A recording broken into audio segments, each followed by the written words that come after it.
दोस्तों, तो मैं आज आपको बताने वाला हूँ प्राइम संख्याओं के बारे में कुछ नए फैक्ट्स। प्राइम संख्या वो संख्याएं होती हैं जिनके केवल दो फैक्टर होते हैं। मैंने एग्जांपल ले लिया, सबसे पहले दो ले लिया, तो इसका एक फैक्टर क्या होगा एक, और एक फैक्टर क्या होगा दो। तो मैंने बताया था जिन संख्याओं के दो फैक्टर होते हैं केवल वो संख्या अभाज्य संख्या होती है। तो दो क्या है, एक अभाज्य संख्या है। अगला फैक्टर मैं ले लेता हूँ, मैंने मान लिया पांच ले लिया। देखो पांच के कितने फैक्टर होंगे, एक एक होगा, एक पांच होगा, तो पांच भी क्या है, ये एक अभाज्य संख्या है। और एक बात और, टू केवल ऐसी अभाज्य संख्या है जो सम होती है, बाकी जितनी भी अभाज्य संख्याएं होती हैं वो सारी की सारी विषम अभाज्य संख्या होती है। आते हैं नेक्स्ट बात पे।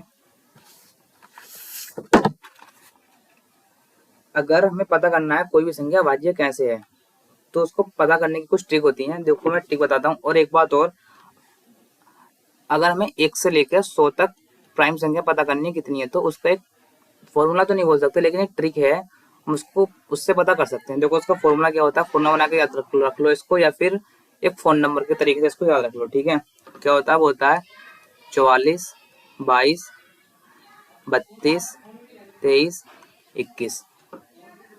ठीक है, देखो ये जो होती है चार, जीरो से लेकर 10 के बीच तक कितनी होती हैं, चार संख्याएं होती हैं। 10 से लेकर 20 तक कितनी होती हैं, चार होती हैं। 20 से लेकर 30 तक कितनी होती हैं, सॉरी 30 तक दो होती हैं। 30 से लेकर 40 तक कितनी होती हैं, दो होती हैं।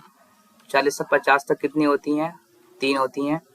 और 50 से 60 तक कितनी होती हैं, दो होती हैं। और 60 से 70 तक कितनी होती हैं, दो होती हैं। 70 से 80 तक तीन। 80 से 90 तक दो। और 90 से 100 तक कितनी होती हैं, तो सिर्फ होती है वो एक। अगर हमें ये फोन नंबर याद है 44, 22, 32, 23, 21, तो हम पता कर सकते हैं, किसी से ही पूछ ले कहाँ से लेके कहाँ तक, तो हम आसानी से बता सकते हैं कि कितनी अभाज्य संख्याएं होंगी। ठीक है, हम नेक्स्ट बात पे आते हैं। अगला फिर ले लेते हैं, जितनी भी अभाज्य संख्याएं होती हैं केवल दो और तीन को छोड़ के जितनी अभाज्य संख्याएं हैं वो सभी संख्याएं 6k+1 और 6k-1 इसके फॉर्मेट में होती हैं, हमेशा होंगी, लेकिन वो दो और तीन से बड़ी होनी चाहिए। अब देखो मान लो मैं कोई भी अभाज्य संख्या ले लेता हूँ दो और तीन से बड़ी, मैंने 5 ले लिया। ठीक है, अब मुझे इसको चेक करना है, तो मैं इसको इस वाले में रख रहा हूँ। ठीक है, 6k+1, देखो यहाँ सॉरी 6k-1 में रखना है मेरे को। ठीक है, ये 6k-1, यहाँ पे k का मान 1, 2, 3, 4 हम कुछ भी रख सकते हैं, 1, 2, 3, 4 डॉट डॉट डॉट अनंत हम कितने मान रख सकते हैं। ठीक है, अब देखो मैंने k का मान 1 लिया, यहाँ पे 6 गुणा 1-1, देखो 6 का ना 6, 6 में से जाकर कितना बचेगा 5। तो एक तरीका ये भी है, हम इस तरीके से पता कर सकते हैं कि कोई भी संख्या अभाज्य संख्या है या नहीं। जैसे कोई और संख्या ले लेते हैं, मैंने मान लिया मैं 19 ले लेता हूँ। ठीक है, 19 को मैं 6k+1 फॉर्मूला रख कर देखता हूँ। ठीक है, अब देखो मैंने यहाँ पे बताया था k का मान कुछ भी ले सकते हैं, 1, 2, 3। यहाँ पे देखो छोटी संख्या तो मैं जाहिर सी बात है पता कर सकते हैं, यहाँ पे मैंने इसको 3 रख लिया k का मान। ठीक है, 6k+1, 6×3 = 18, कितना हो गया ये 19 हो गया। 19 क्या होती है, प्राइम संख्या होती है। अब जो एक तरीका और है, हम कैसे पता करें कि ये अभाज्य संख्या है या नहीं है। कोई भी संख्या ले लो अभाज्य, मैंने अभाज्य संख्या ले ली 71 ले ली। ठीक है, मुझे पता करना है संख्या अभाज्य है या नहीं है, तो इसके जस्ट इससे बड़ी कोई भी पूर्ण वर्ग संख्या हो उसको ले लो। देखो 8 का वर्ग कितना होता है, 64 होता है। 9 का वर्ग कितना होता है, 81 होता है। ठीक है, कितना होता है 81। किसका वर्ग होता है ये, 9 का। अब 9 से कम जितनी भी प्राइम संख्याएं हैं वो सारी ले लो। कौन कौन सी होती हैं, 2, 3, 5, 7। ठीक है, ये होती हैं।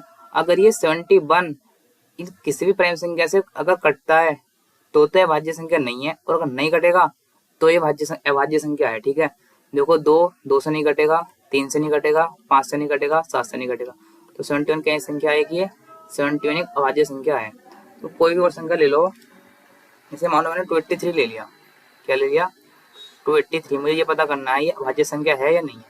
देखो ये किसके वर्ग के आसपास है, ये सॉरी 289 है, किसका वर्ग होता है, ये होता है 17 का। 17 जितनी भी छोटी अभाज्य संख्या है वो सभी ले लो।